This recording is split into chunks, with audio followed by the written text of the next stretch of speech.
الحمد لله رب العالمين والصلاة والسلام على سيد المرسلين وعلى آله وأصحابه أجمعين اما بعد.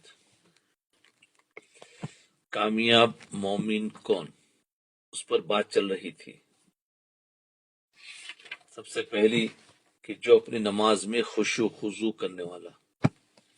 تو نماز کے خضوع کے بارے میں، نماز کا طریقہ، نماز کی سنتیں، اعضاء کو اللہ کے سامنے کیسے جھکانا، اس پر ساری باتیں.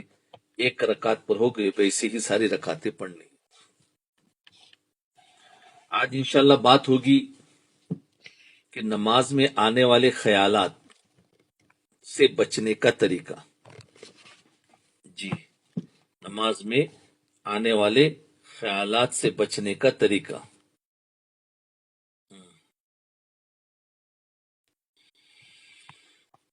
جی، خشوع، وہ تو خضوع کی ساری باتیں چلی تھی، اب خشوع کی باتیں چل رہی ہیں. خشوع کے 3 درجے ہیں، سمجھے؟ خشوع کے 3 درجے ہیں. گزشتہ جو باتیں تھی وہ خضوع کے بارے میں تھی. ابھی خشوع حاصل کرنے کے 3 درجے ہیں اور 3 سیڑھیاں ہیں. پہلی سیڑھی یہ ہے کہ جو الفاظ زبان سے ادا کر رہے ہو ان الفاظ کی طرف توجہ ہو. کہتے ہیں نا خشوع خضوع لانا ہے. یہ سب کا سوال تھا، تو یہ سوال کا جواب تفصیل سے دیا جا رہا ہے کہ خضوع کا طریقہ، نماز کو، جسم کو کیسے اللہ کے سامنے جھکانا. اب دل کو اللہ کے سامنے جھکانا، کیونکہ خشوع کہتے ہیں دل کو اللہ کے سامنے جھکانا. تو دل کو جھکانے کے 3 درجے ہیں، 3 سیڑھیاں ہیں. اس میں پہلی سیڑھی، جو الفاظ زبان سے ادا کر رہے ہو ان الفاظ کی طرف توجہ ہو، یہ ہے پہلی سیڑھی. سمجھے؟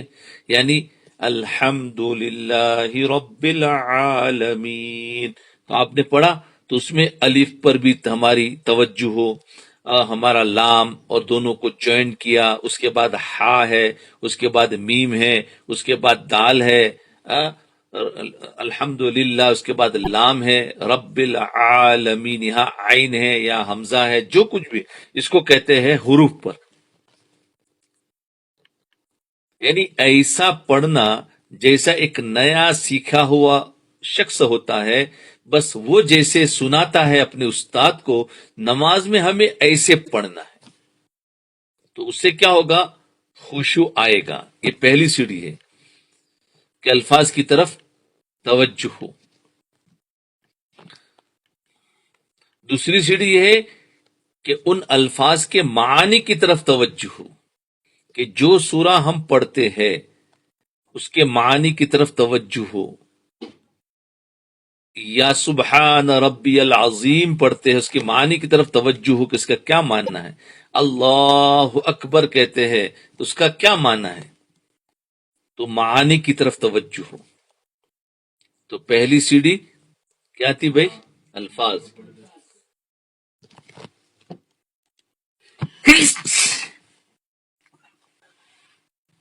الفاظ کی طرف توجہ ہو، دوسری اس کے معنی کی طرف توجہ ہو، اور تیسری سیڑھی یہ ہے کہ انسان نماز اس دھیان کے ساتھ پڑھے جیسے وہ اللہ تعالیٰ کو دیکھ رہا ہے.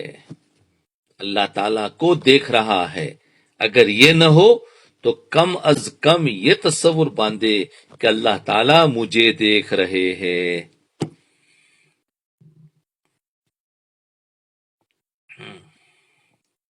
جی، تیسری سیڑھی کیا تھی؟ کہ یہ دھیان باندھنا کہ میں اللہ تعالیٰ کو دیکھ رہا ہوں. ابھی ہم تو اللہ تعالیٰ کو دیکھ نہیں سکتے، تو یہ نہ ہو تو کم سے کم یہ درجہ ہے کہ اللہ مجھے دیکھ رہے ہیں، میں کہاں کھڑا ہوں، میں کون سی رکعت پڑھ رہا ہوں، اور میں نے کیا قرآن پڑھا ہے، اور کتنا جلدی جلدی پڑھا ہے، اور میرا اس میں کیا کیا خیالات ہے، سب اللہ مجھے دیکھ رہا ہے. یہ تصور باندھی کہ اللہ تعالیٰ مجھے دیکھ رہے. ان آیات میں یہ جو فرمایا کہ وہ مومن فلاح یافتہ ہے، وہ مومن فلاح یافتہ ہے جو اپنی نماز میں خشوع اختیار کرنے والے ہو، ان سے جو اپنی نماز میں خشوع اختیار کرنے والے ہو وہ کامیاب ہے۔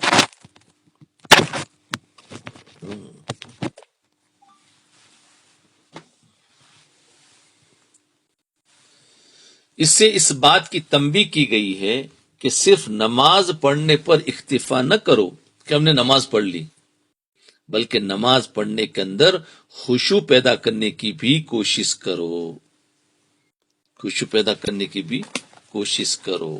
خالی نماز پڑھنا کافی نہیں ہے، اس میں خشوع پیدا کرنے کی بھی کوشش کرنا، یہ ہے۔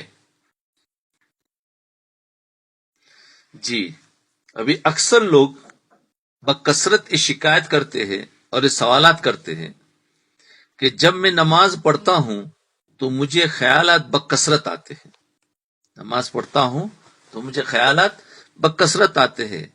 تو بھائی ان خیالات کی وجہ سے پریشان ہونے کی ضرورت نہیں، سن لے، ان خیالات کی وجہ سے پریشان ہونے کی ضرورت نہیں، بلکہ اس صورتحال کا مداوع کرنے کی طرف توجہ کرنی چاہیے۔ پریشان ہونے سے کوئی کام نہیں بنتا، دیکھو پریشان ہونے سے کوئی کام نہیں بنتا۔ اصل بات یہ ہے کہ جو تکلیف اور نقص ہے اس کو دور کرنے کے راستے اختیار کیے جائیں۔ خیالات چلے جاتے ہیں تو کیا وجہ ہے؟ تو اس میں پہلے تو بتایا نا، خضوع بھی ہو اور خشوع بھی ہو، تو اس کو لانے کی کوشش کرے۔ پھر بھی خیالات جاتے ہیں تو فکر مت کرو، لیکن ویسے ہی اس کی کوئی فکر نہیں کر رہے اور خالی خیالات جا رہے ہیں تو اس کی کوشش کرو کہ کیسے نہ جاوے۔ اصل بات یہ کہ جو تکلیف اور نقص ہے اس کو دور کرنے کے راستے اختیار کیے جائے۔ اس تکلیف اور نقص کو دور کرنے کے راستے کیا ہے وہ دیکھو۔ پہلا راستہ یہ ہے کہ اللہ جل شانہ نے نماز سے پہلے کئی مقدمات قائم کیے۔ ہمارے خیالات چلے جاتے ہیں نا، تو خیالات نہ جاوے تو اس کے خیالات جانے کی کچھ وجوہات ہوتی ہے، کچھ نقص ہوتا ہے، اس نقص کو دور کریں گے تو انشاءاللہ بہت کچھ فائدہ ہوگا۔ تو نقص کون سے ہے جس کی وجہ سے ہمارے خیالات زیادہ بڑھتے ہیں؟ پہلا راستہ، اللہ جل شانہ نے نماز سے پہلے کئی مقدمات قائم کیے۔ یعنی نماز تو اصل مقصود ہے، لیکن اس نماز سے پہلے ایسی چیزیں لائی گئی ہے، سمجھے نا، کہ اس کو صحیح کرنا ضروری ہے تو اس سے اصل مقصود صحیح ہوگا۔ پہلے ایسے مقدمات اور کچھ ایسی تمہیدات رکھی ہے جن کے واسطے سے انسان اصل نماز تک پہنچتا ہے۔ ڈائریکٹ نماز نہیں دی گئی ہے، نماز سے پہلے کئی چیزیں ہیں، ان چیزوں میں سے گزرتا ہوا پھر وہ نماز میں پہنچتا ہے۔ وہ سب مقدمات اور تمہیدی کام ہیں، اگر ان کو انسان ٹھیک انجام دے تو اس کی وجہ سے خیالات میں کمی آئے گی۔ کئی وجوہات ہیں، اس میں سے ایک وجہ کیا ہے کہ نماز سے پہلے جتنی چیزیں دی گئی ہے وہ بتائی جائے گی۔ بولے اگر اس کو صحیح طریقے سے ادا کرے گا تو انسان نماز میں خیالات میں کمی آئے گی۔ تو اب کون سی چیزیں ہیں؟ نماز کا پہلا مقدمہ کیا ہے؟ طہارت، پاکی۔ دیکھو پاکی اگر صحیح نہیں ہوگی تو نماز میں وسوسے آئیں گے، خیالات زیادہ آئیں گے، تو پاکی ہے۔ نماز کے مقدمات میں سب سے پہلے اللہ تعالیٰ نے طہارت رکھی ہے، طہارت، کیونکہ ہر نماز کے لیے طہارت اور پاکی حاصل کرنا ضروری ہے۔ ایک حدیث میں حضور اقدس صلی اللہ علیہ وسلم نے ارشاد فرمایا، مفتاح الصلاۃ الطہور، یعنی نماز کی کنجی طہارت ہے، پاکی ہے۔ دوسری حدیث میں حضور اقدس صلی اللہ علیہ وسلم نے ارشاد فرمایا، لا تقبل الصلاۃ بغیر طہور، یعنی کوئی نماز طہارت کے بغیر اللہ تعالیٰ کے ہاں قبول نہیں۔ اب طہارت کی ابتدا، اب طہارت میں سب آ گیا، اب اس کی بھی ابتدا کہاں سے ہے؟ طہارت کی ابتدا استنجا سے ہے۔ اب استنجا تو ہمیں رات دن کرنا ہوتا ہے، اب استنجا کا بھی طریقہ ہمارے نبی نے سکھایا ہے اور ہم اس کو سیکھا نہیں، ہم تو بس جیسے چلتے رہے، جیسا ہمارے دماغ میں آیا کر لیا۔ استنجا سے طہارت کا سلسلہ استنجا سے شروع ہوتا ہے۔ استنجا کرنے کو واجب قرار دیا گیا ہے اور اس کے بارے میں کہا گیا کہ انسان استنجا کے وقت طہارت حاصل کرنے کا اچھی طرح اطمینان حاصل کرے، اور اگر پیشاب کے بعد قطرے آنے کا خطرہ ہو، پیشاب کے بعد قطرے آنے کا خطرہ ہو تو اس وقت تک انسان فارغ نہ ہو جب تک قطرہ آنے کا خطرہ ہو۔ جی، فقہ کی اصطلاح میں اس کو استبراء کہا جاتا ہے، استبراء کہا جاتا ہے، کیونکہ اگر پاکی صحیح نہیں ہوئی اور کپڑوں پر یا جسم پر نجاست کے اثرات باقی رہ گئے تو اس کے نتیجے میں انسان کے خیالات مشوش ہوتے ہیں، خیالات پریشان ہوتے ہیں۔ تو سب سے پہلی چیز ہے استنجا کرنا، یعنی انسان جاتا ہے اپنی حاجت کو پوری کرنے کے لیے، تو اس حاجت کو پوری کر کے جو انسان آتا ہے تو اس سے پانی سے جو استعمال کرتا ہے، یا ڈھیلا یا اس ٹیشو پیپر جو بھی استعمال کرتے ہیں، اس استعمال کرنے کو استنجا کہتے ہیں۔ جی، اور استنجا کرتے وقت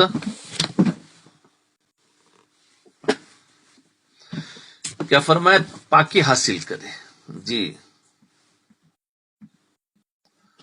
پاکی حاصل کرے۔ تو اس میں اس کے بھی مسائل ہے باقاعدہ تعلیم الاسلام کے اندر، اور اس کو باقاعدہ استاد سے پڑھا جائے۔ اس کے اس پر زیادہ شکوک شبہات ہیں، بہت سے لوگ استنجا کے اندر ہی ایسے شک میں پڑ گئے ہیں کہ اسی میں پریشان ہیں۔ ہاں، شکوک و شبہات نہیں چاہیے، پہلے سیکھ لینا چاہیے، اس کے مطابق عمل کر لو۔ تو پیشاب کے اندر بھی یعنی اطمینان سے فارغ ہو، ایسا نہ ہو کہ گئے اور فوراً ہم آ گئے اور ہمارے جسم پر کوئی ایک قطرہ بھی گر گیا، ہمیں پتہ بھی نہیں چلتا ہے، اور ہم نماز پڑھ رہے ہوتے ہیں، تو ہماری طہارت صحیح نہیں ہے۔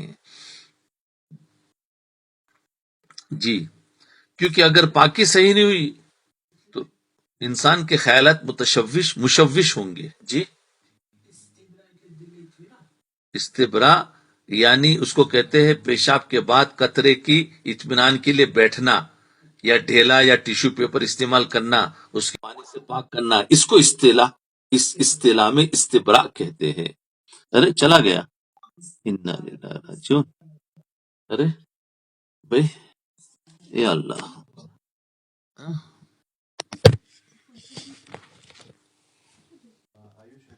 آئیو ریٹن چپ۔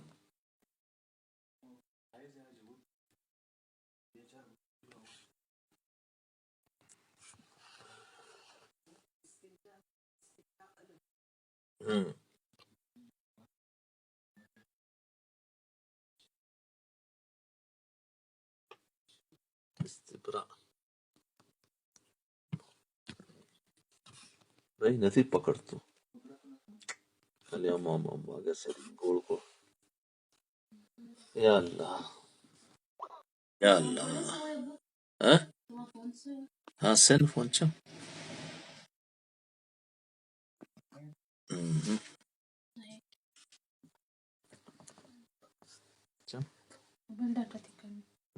موبائل ڈاٹا تمہارا کو ریکارڈنگ جب تم نے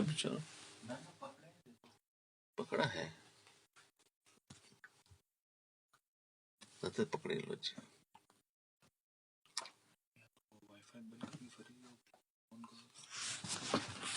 ریکارڈ نہیں جتو رے،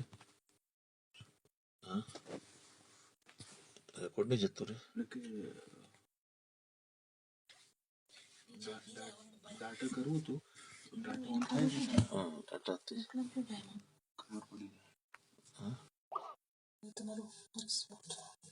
ڈاٹا تمہارا 400 ہارٹس پر کہیں ہوگا چالو۔ ہاں ہاں پکڑے سے بیجو تو کرے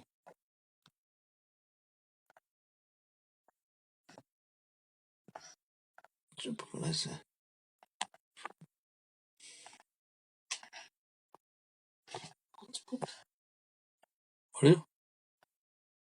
کوئی میسج میں تو لگتا کہ بھائی آواز کٹ تھی جس سے